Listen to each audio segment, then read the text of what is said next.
And today I'll begin my talk about Ascension. You're welcome to have a seat now.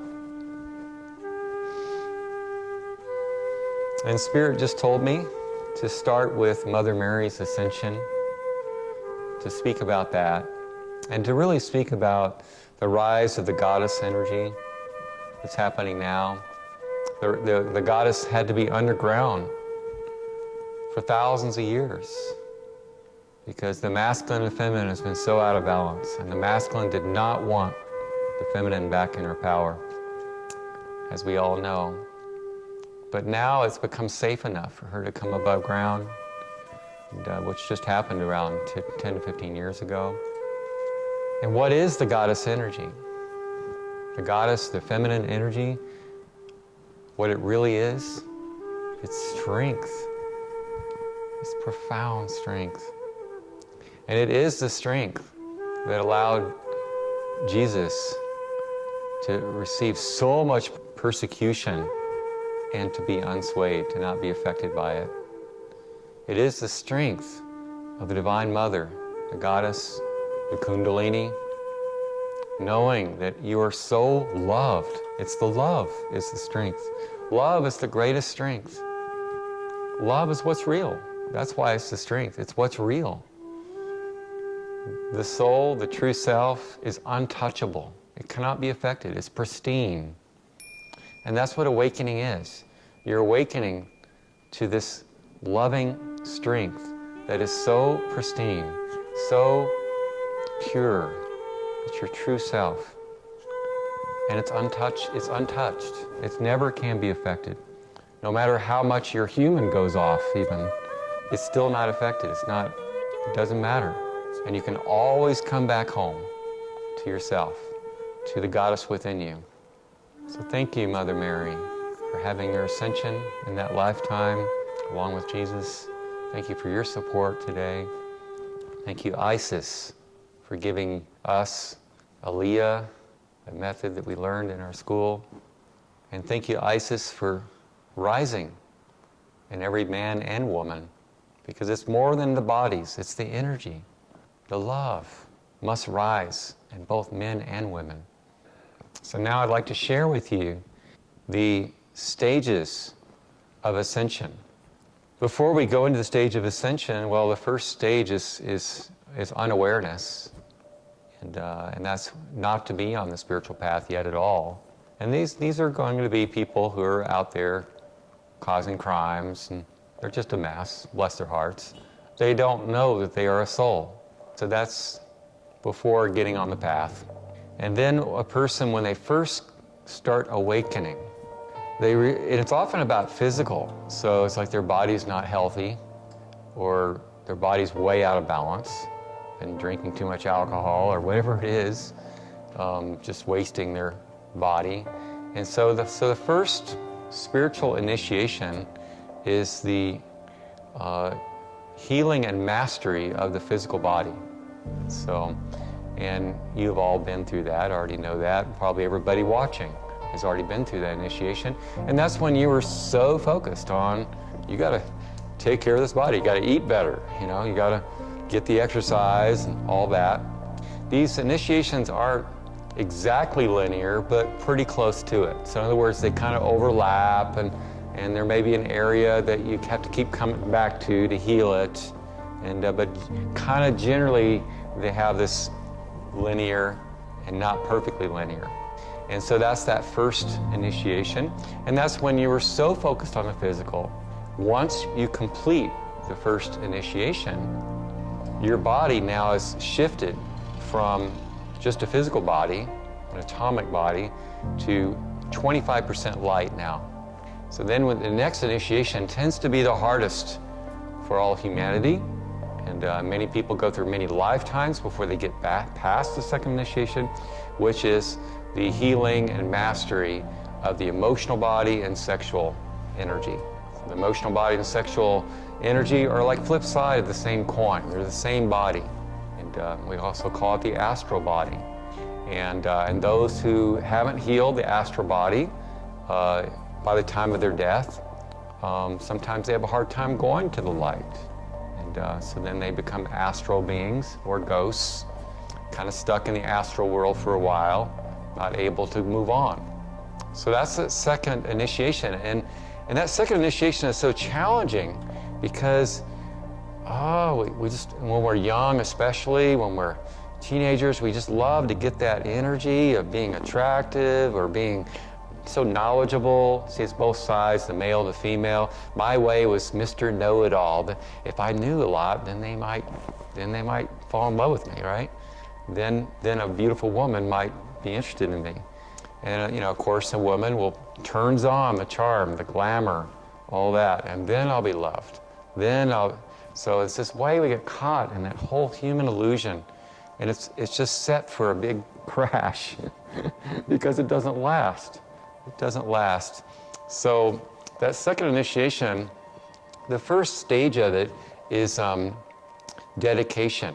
So when you've gone through the first initiation, you developed a sense of power, and there's something you're probably good at, whether it's how beautiful you look, or whether it's an actual talent that you have. You've developed a dedication to something, and this makes you glow more. This makes people look at you, makes people want to pay for what you have to offer. You're starting to get a sense of power in the world. But you not yet know how to deal with that power. You tend to want to milk it, right? You want to go after that power. So then we see it in Hollywood all the time, right? And there's sports heroes too. Really into the success and the dedication of being the best at what you do. And you get all this attention. You got to be even better. You got to keep, be the best for others. So then you're seen as good or great. Now you got love. Now you're something. Well, that's all doomed to crash. So the next stage, the middle stage of the second initiation is called glamour. And you start realizing that you're caught in glamour. And so you're caught in getting attention from others. And you see, as we move along on the path of full awakening, we more and more we get our energy from source, from God, from source, whatever you call source. And then eventually, once we go through ascension, we've given up all getting any energy from the world at all.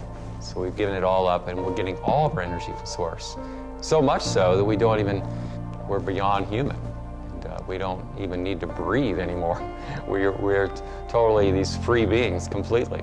And so for some people, it might be breatharianism first. They don't need to eat after a while. So going back to the second initiations, so then that middle phase is glamour, and when a person starts becoming aware, they're caught in glamour, and usually it's from a fall. It's like a sports hero gets an injury, right? You can only do that so long. You can only be the best so long, and then they have an injury, and then what? And so many times they become an alcoholic after that. Because they feel such a hole in their heart, and they're trying to fill it with something.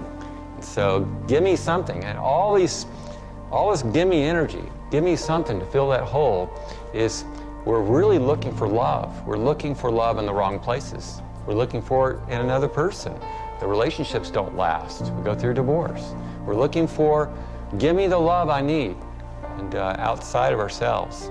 And this always leads to, eventually, as a person continues on the spiritual path, it leads to a crash, a loss on the outer level. And then that leads to what's called devotion. So before you're in dedication, you're being the best at something, but now when we go to devotion, now it's like you realize you're doing this for God. You're doing this for higher purpose than your own selfish need to get money or attention, fame and all that from others. And so then you go into, I just want to do God's work. I just want to give my life to what really matters. I want to make a difference because I just care, because I am love. That's what I am. And so then you go into devotion, and maybe there's a period of time when nobody's looking at you. You don't get any attention from anybody. And so it's not about that, and you get tested in that way. That's what's happened with me at the school. I've had a lot of small classes, and it was good for me to get more and deeper into my devotion. So it's really purified me.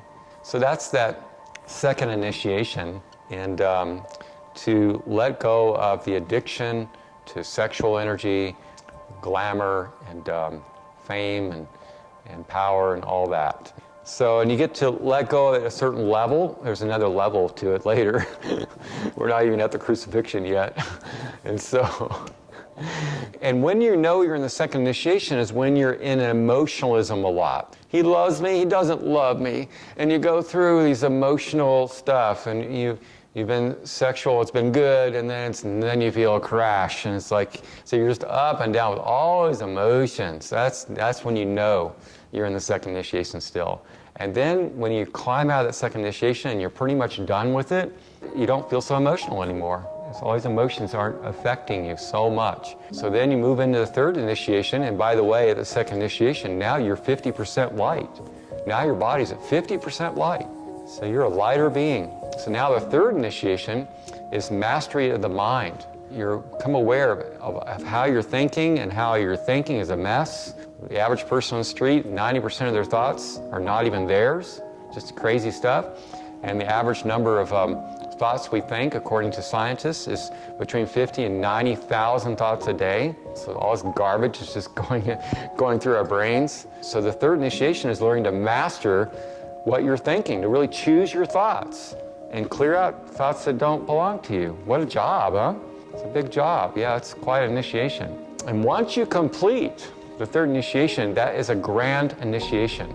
You've now mastered the human self, the physical, the emotional, and the mental. So it's huge. And now your body's 75% light. When you're at that, completed the third initiation, you go into the fourth initiation. And it's like another level of what happened in the second one.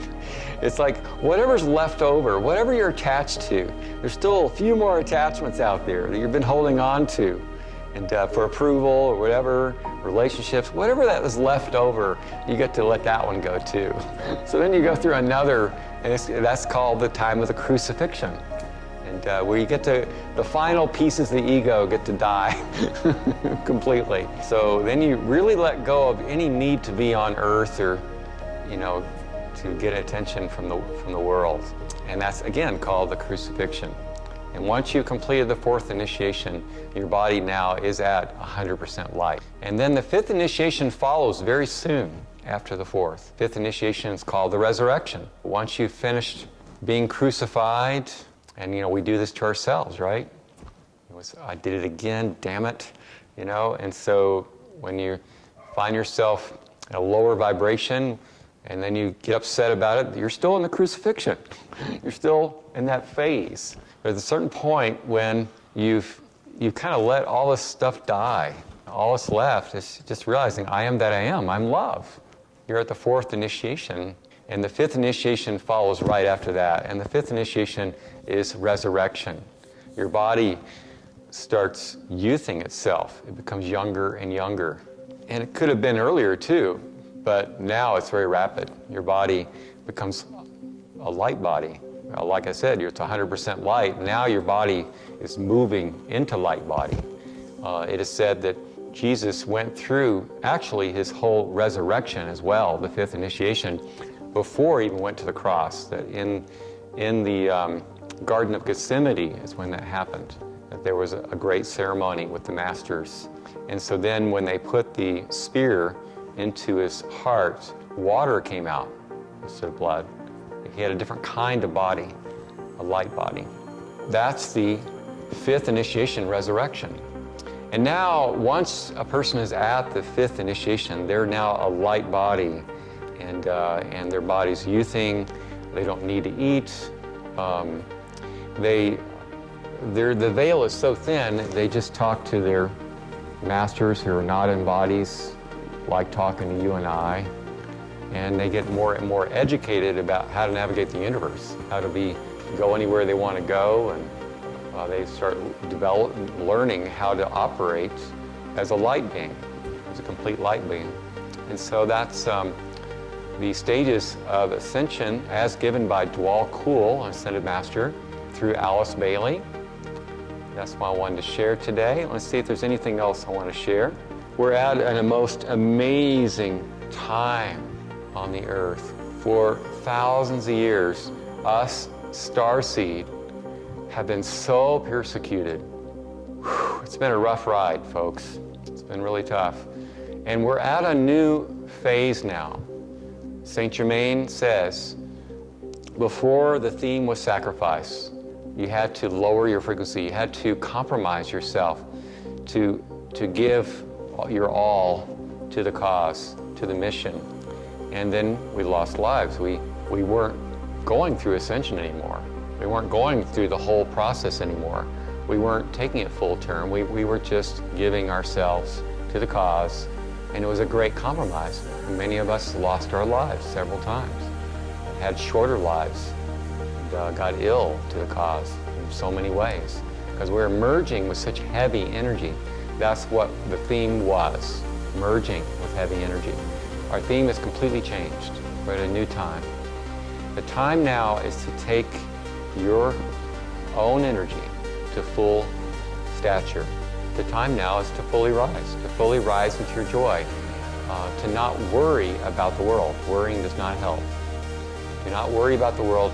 The world needs your example of joy. The world needs your example of freedom. So it's time of the second coming. The second coming is the awakened starseed. We are the second coming. And I'm here to share with you the most powerful tool I've ever known to help us fully awaken and fully take all the way to ascension, all the steps, and the most simple and easy way imaginable. And it's called the Ishaya Ascension Attitudes. During the time of Jesus, he traveled in the East when he was younger. That was removed from the Bible. He learned from masters in the mountains, in the Himalayas, the protocol, how to ascend. It's like a yoga. It's not about belief. It's a practice. He learned it, and he was planning on teaching it to many people, but it didn't work out so well. He said things like, I am that I am, the Father and I are one, and you too. They would stone him. And so he did demonstrate it himself.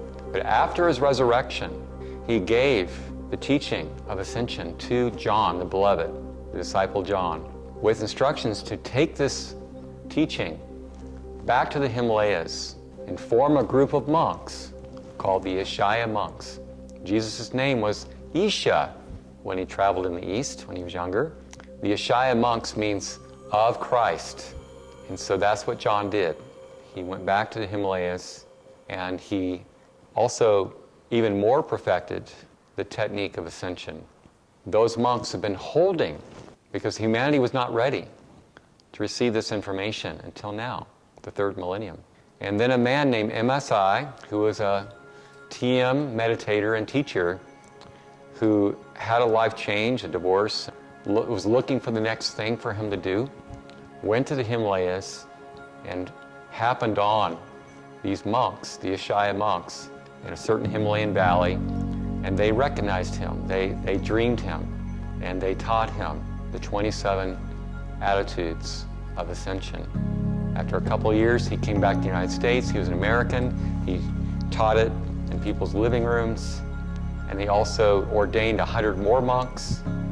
A person has to go through 6 months of training, of meditating 6 to 8 hours a day to become a monk and a teacher. And now we have 500 to 1,000 monks worldwide teaching the Ishaya Ascension Attitudes. We'll be teaching it here at our school as well, every year or twice a year. And I wanted you to know about that, because all hearts on deck now. As you know, there's an Antichrist happening on the planet, working in every way possible to lower the population. We can live with a large population as we become more conscious and loving, and we can have a beautiful earth at the same time. We can coexist with all life as we become more conscious, and that's our mission. Thank you for hearing this talk. May the Great Spirit, Christ, be with you, and may you know it as you. I am that I am. So be it. Mm-hmm.